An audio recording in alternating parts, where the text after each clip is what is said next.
Good morning.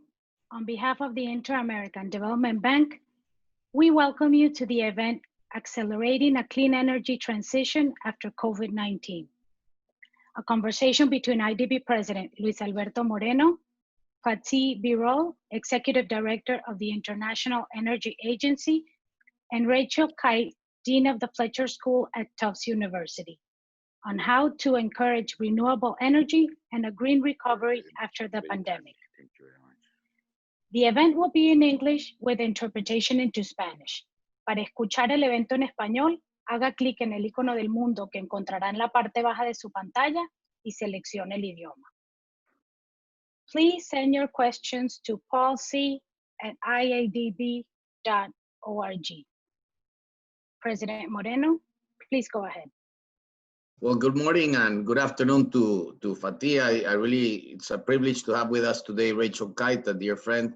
We worked in her many incarnations over the years, and to have, of course, Fatih Birol, who is a real icon in the whole question of energy. And as we know from actually one of the research from the International Energy Agency, global CO2 emissions will decrease this year by about 8%, probably one of its biggest declines ever. And in fact, back in 2019, actually a UN report, which I'm sure Rachel had something to do with it, talked about how we needed to cut emissions by about 8% a year between 2020 and 2030. That is for a period of 10 years, if we were to get the temperatures down by 1.5%. Now, of course, this temporary decline that we have right now in emissions is one of those silver linings that comes with the pandemic, but certainly it's not a long-term solution.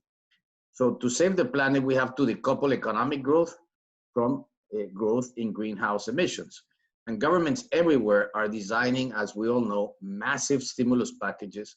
And here I think clearly is the opportunity to align those economic packages in terms of how new infrastructure priorities and projects are done for decades to come. So now it's the time truly to take advantage of this crisis and pursue truly a green agenda with stimulus packages that mitigate climate change and promote sustainable development. Green stimulus packages must focus on both the short term in terms of creating jobs and fueling growth, but on the long term, they need to accelerate the transition from fossil fuels to renewable energies. Now, how governments confront COVID-19 and its aftermath will define how successful humanity will be in addressing climate change for generations to come. So it's, again, my pleasure to welcome Rachel Kyte. She's currently now the Dean of the Fletcher School at Tufts University, and with a long career before at the UN and at the World Bank. And Dr. Fatih Birol, he's the Executive Director of the International Energy Agency in Paris. Fatih, on this past May, the European Commission released the world's largest proposal, $820 billion of green stimulus to accelerate the clean energy transition and the fuel economic recovery. And many European countries also launched their own green stimulus packages in the energy sector. Now, tell us a little bit about, of course, you're looking at the world, how you see such packages and how they could work in terms of the stimulus that we could do in countries in Latin America and the Caribbean. And good afternoon to you and welcome. Thank you very much, Luis Alberto, for inviting me, and good morning to you and to Rachel. I guess Rachel is in US. So yes, you are right. Many countries are preparing stimulus packages, and many of them are once in a generation in scale. The main driver of those packages are, of course, economy to global economy and their domestic economies to see a rebound. And there are two major headaches of the governments, the immediate headaches. Number one, to boost economic growth. Number two, create jobs. These are the two critical challenges for the governments. But Luis Alberto, when we look at the numbers, up to now, end of June, almost $10 trillion were put on the table, stimulus packages, and we expect at least another 10 trillion will come towards the end of the year, about 20 trillion. Since the money is so big, it is very critical what kind of energy policies are included in these packages. Because energy sector, for example, compared with the IT sector, it is very different. When you build a power plant, it is with you 40 years. But when you buy an iPhone, it is, I don't know, or another mobile phone, how many months it is, the lifetime. So therefore, the decisions which energy policies, incentives will put in the packages will be hugely consequential for many years to come for the energy sector. If we go for the wrong one, we can lock in the systems in the wrong one. And if we go for the right one, we can well have a modern, creative, and clean energy system. What we have done, Luis Alberto, we, together with IMF, we prepared a report, a sustainable recovery plan, which look at what are the key objectives should be in order to boost the economic growth, create jobs, and bring the emissions in a structural decline within the next 3 years, 2021, 22, 23. We look at all the energy policies, there are many of them, but just focusing on this, meeting these three objectives: economic growth, boosting economic growth, creating jobs, and the emission decline, we have chosen three top policies. Number one, efficiency improvement, especially in the building sector. To fixing the windows. I see the beautiful windows of Rachel there with a wonderful view. I don't know if they are efficient enough or not, but fixing the windows or insulation of the houses, these are also job-creating machines, efficiency. This is number one. Number two, acceleration of solar and wind installations. Number three, modernization and digitalization of the electricity power grids around the world. So these are the three top policies which can boost the economic growth, about 1 percentage point globally, annually, creating jobs, about 9 million additional jobs, and bring the emissions in a structural decline. Now, finishing by Europe and Latin America. Now, I want to say something, but I want to choose my words very carefully. Two things. First of all, we work with Europe, with Mr. Timmermans and the others, to help to design this project, and it is a big project, and hopefully implemented well, and 30% of this money goes to right energy policies. But Europe alone is responsible only 8% of the emissions. 92% comes from elsewhere. So emissions coming from Jakarta or from Paris or from Detroit or from Buenos Aires, it has the same effect on everybody. So Europe is today more or less the only good student in the class. It is very important that this becomes a model for the others. This is number one. Number two, coming to Latin America. Of course, European example, Europe can be a good example for Latin America, but it is not, in my view, a copy and paste. Because Latin America has its own realities of life. Latin America has its own development process and own challenges in front of itself. So therefore, when you look at the economic development level of Europe and Latin America, there is an important difference there.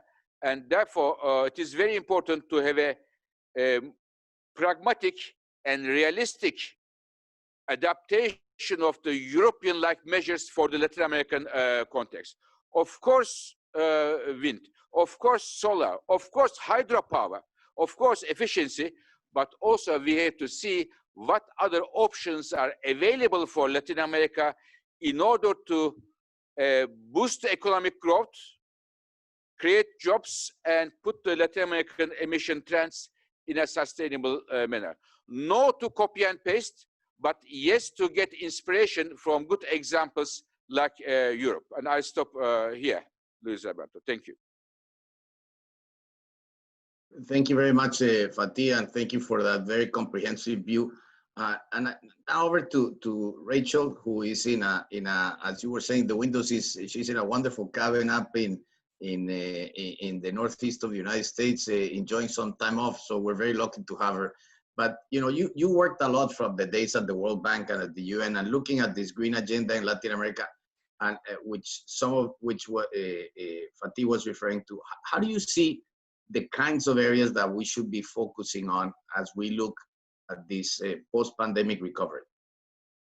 Well, thank you very much, Luis Alberto, and hello, Fatih, across the Atlantic. And no, I'm in a little wooden cabin with very old sash windows, and this would not pass any energy efficiency test whatsoever. But I want to start off just by saying that I'm in violent agreement with Fatih, which, for those of us who know us well, we don't always agree on everything. But I think that the report that the IEA put out together with the IMF is really important, because it does provide for any policymaker in the member countries of IDB's area of influence, and for those working with cities as well in the region, with a sort of fairly comprehensive to-do list for being able to come out of COVID-19 with the trajectory of a recovery which will make us more resilient and which will help with the decarbonisation that has to go along. So things that I think that are really important is, Fatih talked about energy efficiency. So there's been some really fantastic examples of driving efficiency, including by cities and towns across Latin America, often helped by IDB over the last decade or so. And under the previous government in Mexico, energy efficiency was very much at the forefront of what is needed. And anything that can be done to manage energy demand by attacking the built environment, in particular in cities. We'll come to transportation later, but really driving towards the cleanest transportation possible. Building upon the examples of buses in Chile, Colombia, and elsewhere. These are all going to be very, very important. So efficiency across the board, buildings is a very good place to start. Job rich, where you need that as well, which is really important. Secondly, exploiting the extraordinary natural resource endowment that the region has, and really doubling down on offshore wind, doubling down on onshore wind, doubling down on solar. I've been very excited to see the way that Chile has incorporated its potential to be a producer of green hydrogen as part of its recovery. So, taking the extraordinary solar resource that it has in the north of the country, not only providing its own mining industry with a renewable, reliable, and affordable source of power into the future, but then potentially becoming an export hub for green hydrogen. Now that becomes important for everybody up that coast of Latin America. Also becomes very important because the EU has put green hydrogen at the heart of their recovery. And if we can make the trade rules work, then you've got a very important handshake between Latin America and the EU, which could be very, very important. And then I think the digitalization that comes with the improvement of the grid. And there's absolutely no reason why Latin America can't absolutely jump on digitalization as a way to secure the kind of efficiency that it wants, and also to make things work for everybody, including those who are ill-served by the current energy system in the region. Final thing I would say is that from Argentina all the way up through the continent, there's been good examples of bringing new clean energy technologies to the service of the most vulnerable. So using renewable energy to make sure that social housing works for the. So this is the time to double down on those kinds of things, because you both deal with the economic and financial impacts of the COVID crisis, you create jobs, but you also manage energy demand going forward. So, a lot of this is building on what IDB together with the region has been able to explore in the last decade. Now's the time to double down on those areas where the IMF and the IEA show you will get the biggest result. Well, thank you very much for that, and for the work that we've done together over the years. Fatih, in your recent report, you mentioned the International Energy Agency about the world energy investment, in how there's been a true contraction of close to $400 billion in capital spending as compared to 2019. How can the global system cope with such a decline, and how far does it set us back from achieving sustainable energy into a sustainable energy trajectory? You are right, Luis Alberto. We are seeing about 20% decline in global energy investments throughout the energy infrastructure and throughout all the countries around the world. It will have different implications for different sectors. The most vulnerable region now I see is by far Africa. Africa is going to get a big hit, especially Africa's efforts to access to electricity will get a big drawback there. We also see that in United States and in Canada, oil and gas industry is getting a strong hit, and this may well end up with serious changes in the industry structure. Some of the smaller companies may well have a huge existential challenges. Among all the energy sectors, which is doing slightly better is the renewable industry, solar and wind. This is mainly because of the government support they have been enjoying everywhere, from United States to Europe, to China and others.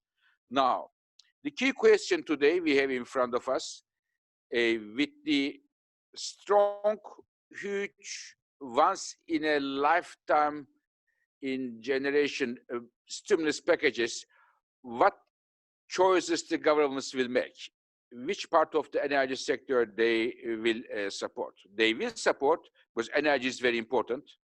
So I don't agree with those who wants to say energy is a bad thing.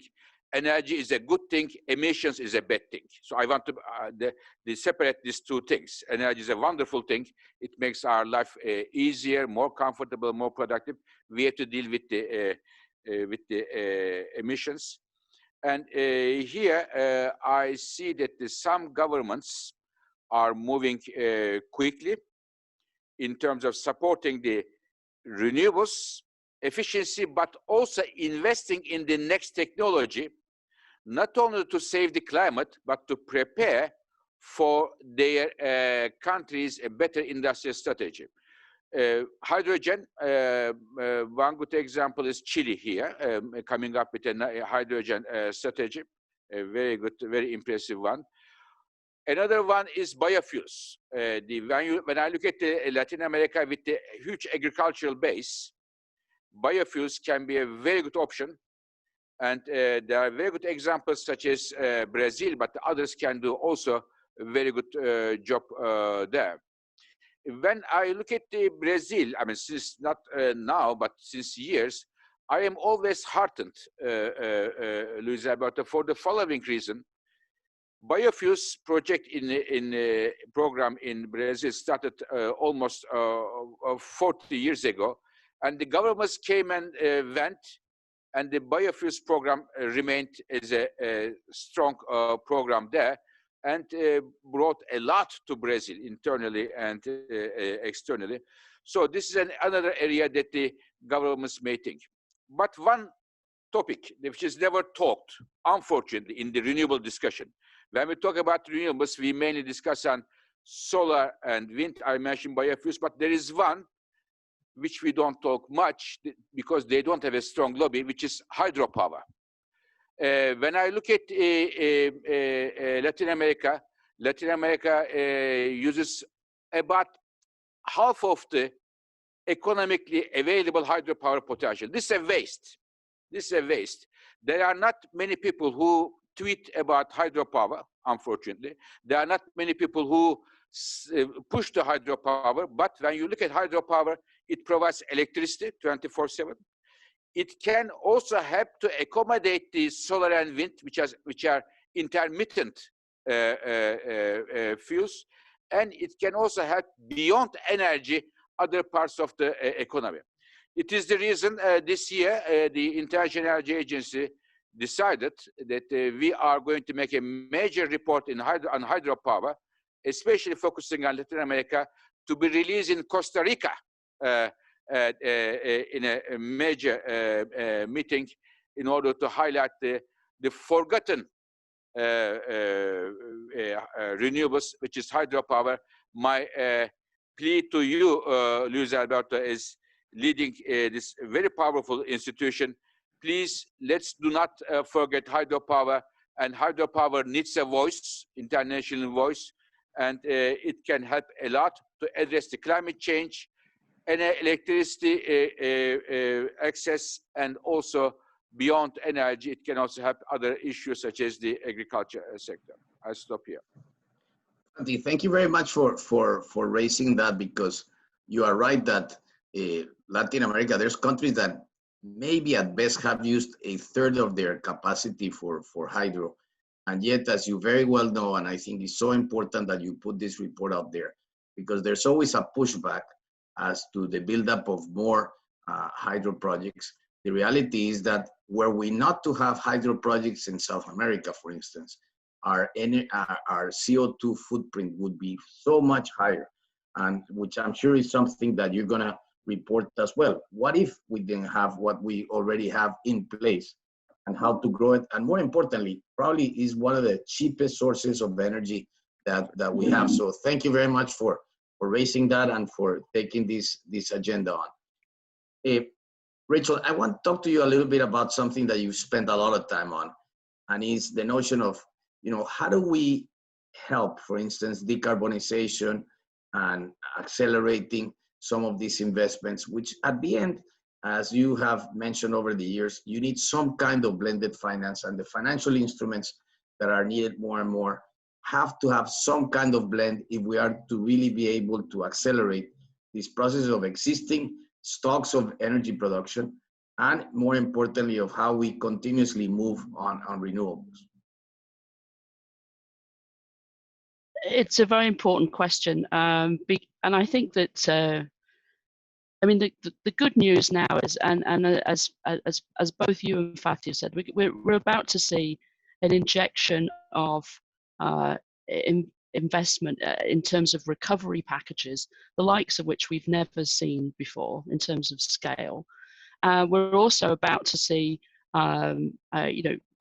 countries that can printing money on a scale that we haven't quite seen before. And you're also going to see an invitation for the public sector to play a role which has been not the orthodoxy for the last few decades as well. So we've got this very important moment. We've also got 20 or more years of knowing how to blend finance effectively. And you and I have a shared history in the climate investment funds, where IDB and IFC, I think, were the two most effective organizations in terms of leveraging that pot of money to private investors. And of course, you did it exclusively in the Latin American Caribbean region. So we kind of know how to do it, and we have got better at doing it over time. I think a lot of the money that can be used for blending that comes from the OECD and others is has too many conditions, too many bells and whistles on it, makes it very unfungible, and actually the sort of pressure on the micromanagement of the governance of that money actually makes it very difficult to be used at scale. That's something that we're going to have to take a good hard look at, and sort of I would call for a slight recalibration of our risk appetite at this particular moment in time. But the second thing is that that's dwarfed by China as an energy investor across the world, including in Latin America. And China has been doing things bilaterally, and we really do need a conversation that includes China, that includes OECD development aid, around how we are going to both manage sovereign funds so that they can be leveraged most effectively for clean and green energy, a green BRI, Belt and Road Initiative. How we're going to manage sovereign debt. We face not only a climate crisis, but an indebtedness crisis. Those will have to be managed together. And of course, in Latin America, there is a long debt for nature swap history, which could also now be the proving ground for climate debt swaps, which are being discussed about more and more in the margins. The final thing I would say about blending is that there's a real role for the governments of Latin America to make sure that their own tax base and their own clean governance is being used to leverage in as much private investment as they want into the sectors of the energy system that they want. And we're seeing more and more countries around the world setting up either green development banks or national green banks or national green mechanisms of some kind. And I think that that's a very effective way to take a portion of your public budget and really be able to crowd in extraordinary amounts of resources, I think, both private and public, from outside of your sovereign jurisdiction. So let's learn from what we've already done. Let's double down. Let's use our own tax bases a little bit more effectively. But all of this is predetermined by having a very clear direction at the national level about which parts of the energy mix you are going to support and how you're going to support them. And it also means that harmful subsidies to fossil fuels that will only come back and hit the taxpayer the worst, right? So continuing to shovel money into things which are going to become either zombie industries, zombie deals, or stranded assets within a decade is not something which is going to be a long-term part of the future. And that's where governments are going to have to pull back. Rachel, you mentioned something which I equally believe, that there is a lot of opportunity going forward with this notion of debt to nature swaps. In your days before, when you were at the World Bank, most of the holders of that debt that was swapped were largely bilateral donors. But today it's going to be the markets, and they're clearly, because of COVID, there's going to be a debt overhang because of the spike in indebtedness, certainly by everybody, by families, by businesses, but especially by governments. How do you see the space, and what needs to happen to look at those debt to nature swaps? Well, I think that, well, you're absolutely right. So Mohamed El-Arian said it very well, but others have said it. This is a debt crisis which is multifaceted, right? So it's a sovereign debt crisis, it's a private, equity debt crisis, not just a banking crisis, and then it's a household debt crisis. So we have to attack this in the round. And it also means that, looking at it from an international perspective, we need the Paris and London clubs, but we also need China at the table. And there are different component parts of it. We have to deal with the IMF's capacity to be able to support countries through this. We're going to have to look at debt forgiveness. We're going to have to look at what the best practice is. China's got a long, good, strong record of actually writing off debt very quietly, bilaterally. What have they learned? What is their appetite? Where are the OECD donors on this? And honestly, it's a new Bretton Woods moment. We're going to have to set a table and bring people to that table to discuss this sooner rather than later, because otherwise it's going to creep up on us. We're going to see immediate relief packages now, recovery packages coming out in the fall, and then suddenly, or not suddenly, we get into 2021 and we're hit by an extraordinary financial crisis. And so I think this is a moment of a Bretton Woods reset, or if that's a toxic framing, then setting up a new table, putting people around that. And then I think we also, frankly, at the moment, need to see what happens in November in the United States, because at the moment, US Treasury, I think, is a little bit of an outrider in terms of the kinds of collaboration that are going to be needed to try to bring that together. And of course, tension between Beijing and Washington doesn't help. I mean, this is a time when we're all going to have to sit around that table together. Well, this is a very good point, and you remind us this is what shouldn't happen, which is the history that you know well in Latin America during the 80s, which was called the lost decade of Latin America, largely because you had this big debt overhang that only and until the moment that a solution was found did we find growth again happening in Latin American countries. But Fatih, we have a lot of questions coming in and a number of questions for you.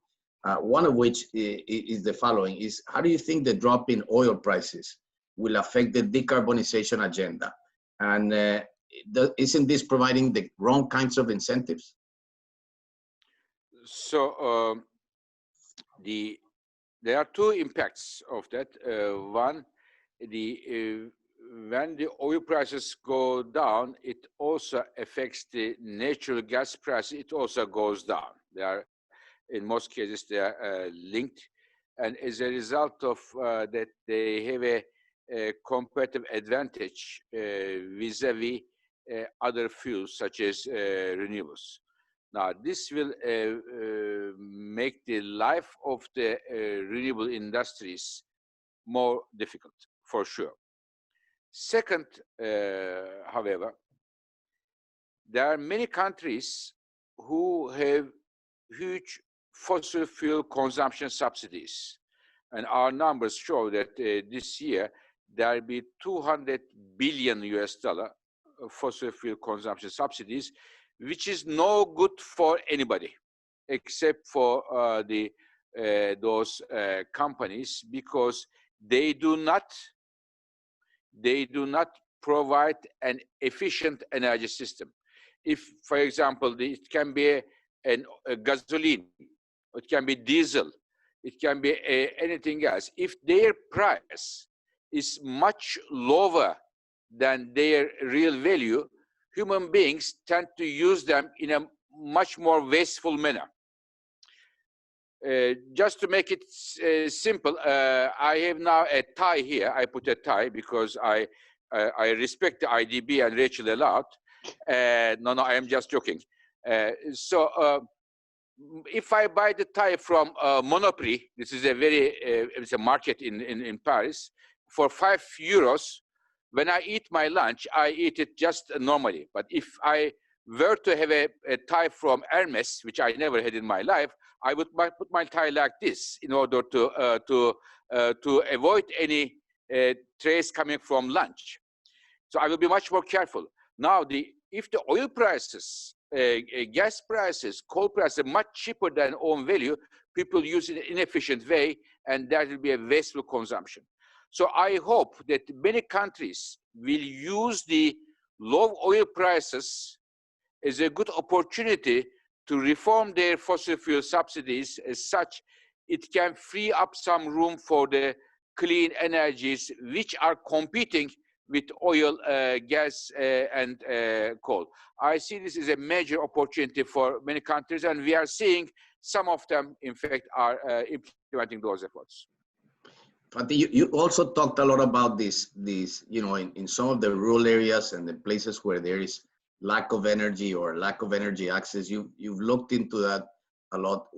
Where are the, aside from the subsidies, which is, you're right on, and still, this is the one thing that everybody always points to, this is the big elephant in the room, how much countries are putting money and subsidizing areas where they shouldn't be. And instead of creating the incentives for doing the energy transformation. But talk a little bit about what you see in the rural communities, the new formulas that are out there with renewables for the development of energy solutions in communities that do not have access to energy. And you see that, of course, everywhere in the emerging world. Yeah, thank you very much. Now, we follow this energy access since 20 years, almost 2 decades, year by year. And I have, despite the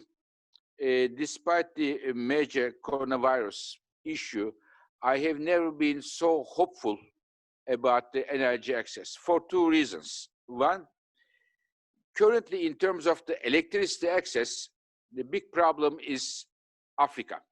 I mean, it was first the entire world, China, India, Latin America, and Africa. First, China fixed the problem.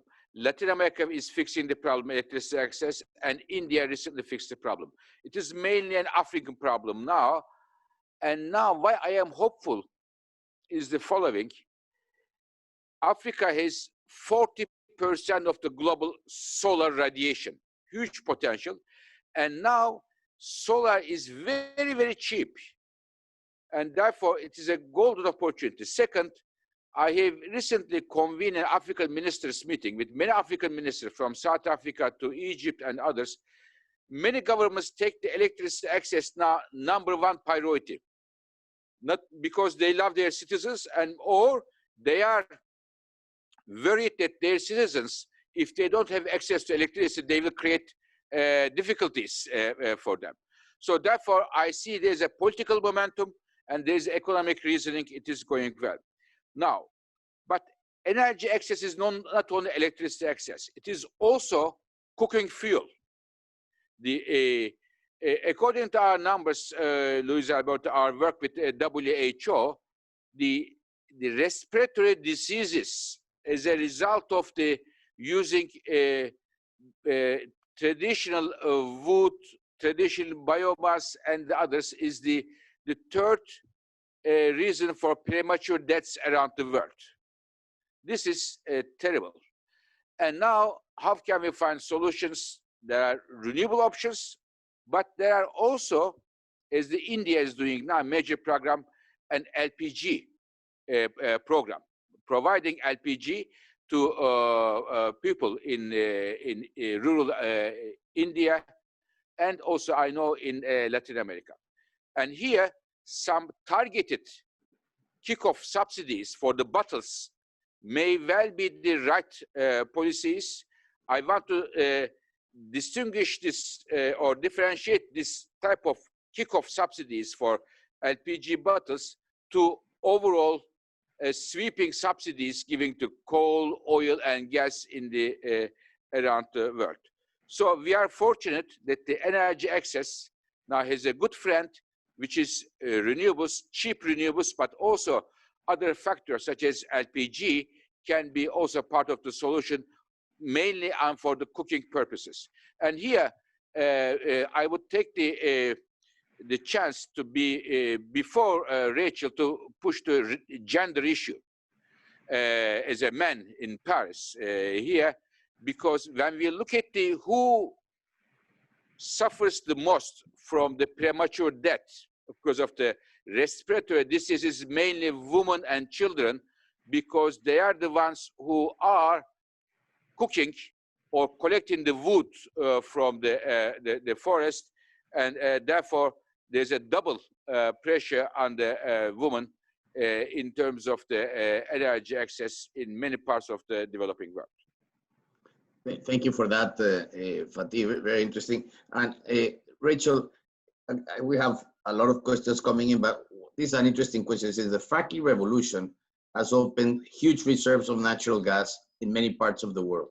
Certainly Latin America is no exception. How do you think that fits into a country's efforts to diversify energy sources and transition towards more renewables?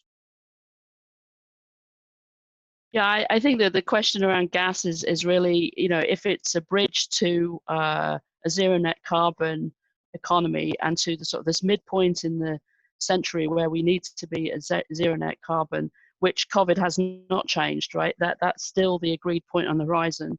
Then the only question about it is how long of a bridge is it? And with the collapse in oil prices, as we saw energy demand plummet in March and April, and what we've learned about that, and the glut that we had, frankly, and the problems with storage, which saw the WTI number go below zero, we can see that the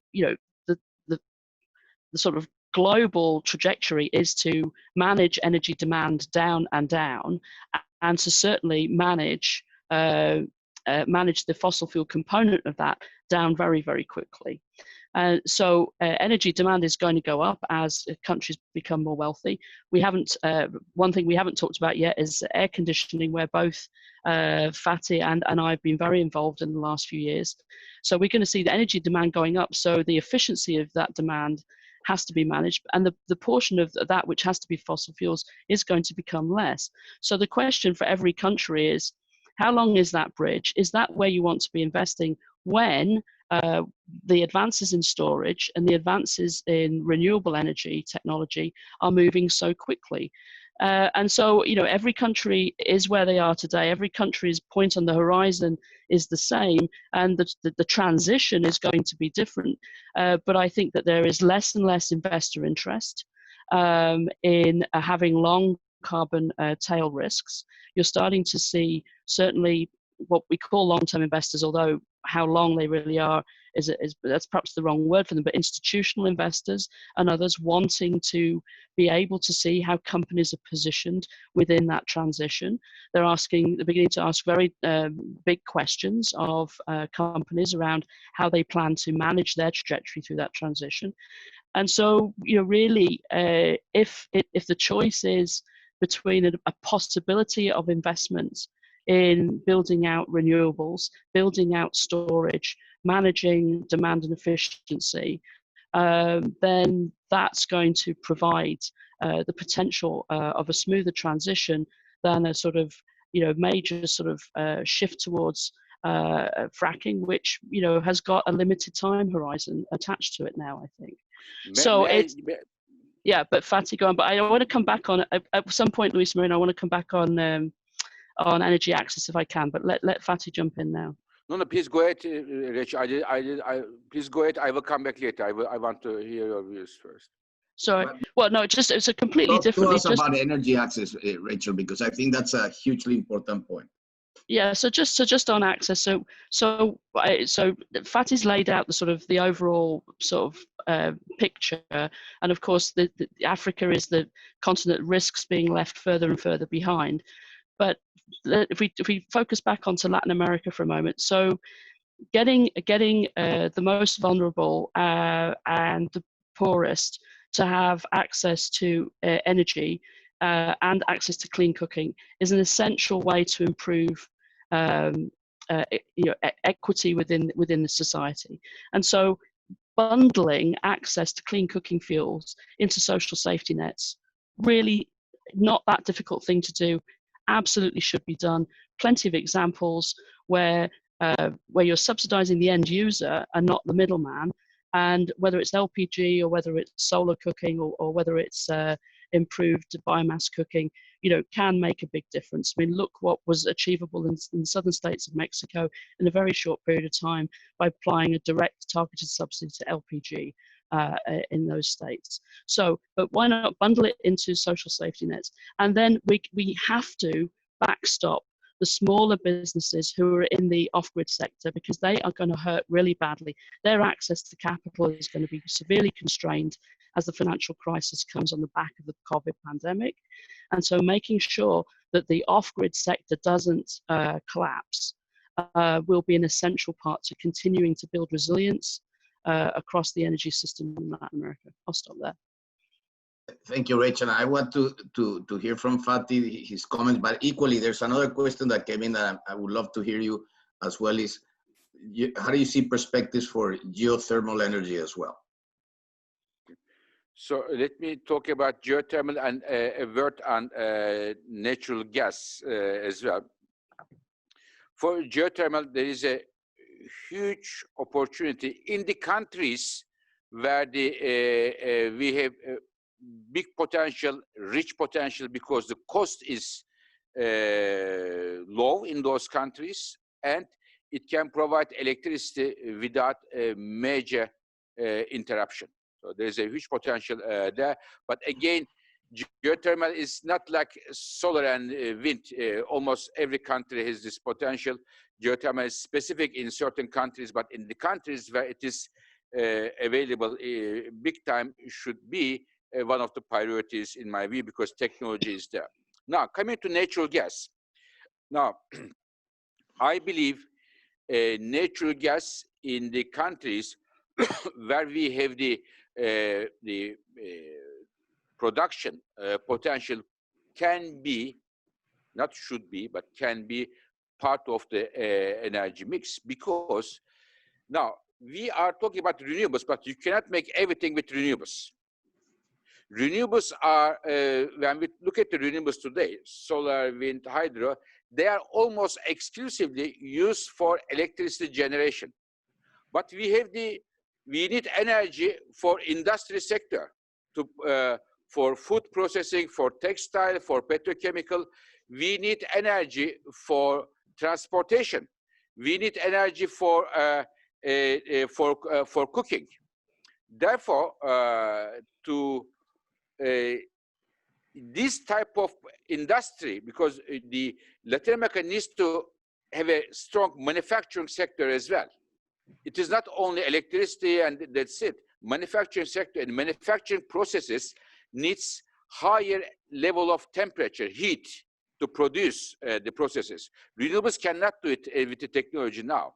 And to say that Latin America or other emerging countries, no, you use renewables or nothing, in my view, is not the right thing. They should use natural gas or whatever they need. And one more thing, Luis Alberto, when we look at the world, we have to address the climate change. It's a top priority. But different countries, different regions have different responsibilities here. When I look at Latin America, Latin America's share in the cumulative emissions globally is less than 3%. Less than 3%. There are some other parts of the world which needs to be much more careful to think about, should I use this fuel or that fuel, than the Latin America, which is in the process of developing, providing prosperity to its people through also manufacturing, building industry, bringing food, textile, other chemical sectors. And this needs more than wind and solar, to be honest with you. And therefore, there is another part of this story that I wanted to highlight here. But geothermal, I already mentioned geothermal, and over to you, back to you, Elizabeth. Thank you very much, Fatih. I know we're running out of time, but before we finish, I would like to ask both of you, when you sit back and look at, everybody talks, this time is different. Clearly, we've never seen a moment like this in many, many decades. What makes you optimistic going forward, Rachel? How all these things that we've been talking and discussing here, which we've been pointing to, I think the research that the Fatih and his group are doing constantly, the work that you've done. When you sit back and look, where are the real opportunities and the real innovations taking place that make you optimistic going forward? Rachel. Well, I think just a few years ago, the idea that we could manufacture steel with zero net emissions, or we could manufacture cement that way, or that we could think about industrial hubs that could be powered by renewable energy to get the high heat that Fatih was talking about. The fact that we could imagine that aviation and shipping could be much more efficient with much lower emissions seemed, decades away. And it's not. It's right here on our doorstep, with companies now making those kinds of commitments. By 2030, industrial hubs, being imagined with a mixture of hydro and green hydrogen and wind power and storage and so most of the technology we have our hands on. Some of the technology is not that far away. The pace of improvement has always gone faster than we've imagined. I mean, there's a reason why IEA, with all due respect to Fatih, has under appreciated the speed with which prices would fall for renewables, or the speed with which electric cars and the transformation of the transportation sector is taking place. So I'm optimistic that technologically we can do this. I'm optimistic that we can find the financing for this as well. We're very inefficient in terms of what we invest in and how we steward resources for the future. I think really, frankly, where we have to get much better is having the kinds of institutions and then the leaders to lead those institutions and elected leaders who are prepared to make some bets now that will pay off in 10, 20 years' time, not necessarily in the next 6 months or the next election cycle. And getting to the point where we as a society are prepared to back some long-term bets is one of the lessons that I hope COVID has taught us, which is that when you have a risk coming towards you and you ignore it, bad things will happen. Well, climate change is a profound risk. We can be more resilient to it, but we're going to have to make some decisions now which will benefit us over time, even if they don't benefit us tomorrow. That's great. And you're right that regardless of where countries are on the Paris Agreement, every day you see companies already talking about being carbon neutral and everybody doing its own part. Fatih. Yeah, I have when I look at the next years to come, I have 3 reasons why I'm even at this stage in Paris hopeful. Number one, the cost of clean energy technologies are coming down, as we have been saying since years. The solar is coming down, wind is coming down, offshore wind is coming down. These are mature technologies, but also new technologies such as hydrogen. The cost is coming down, and in my view, hydrogen is today there, whereas solar was 10 years ago. So the cost is coming down. This is number one. Number two, very important in my view, governments around the world are taking the clean energy much more seriously. I can give you one example, concrete example, because we talk, at TIA, we talk with numbers, not with words and tweets and general things, with numbers. 2 months ago, I have invited the ministers around the world, energy ministers, to tell them, I want to discuss with you clean energy transitions.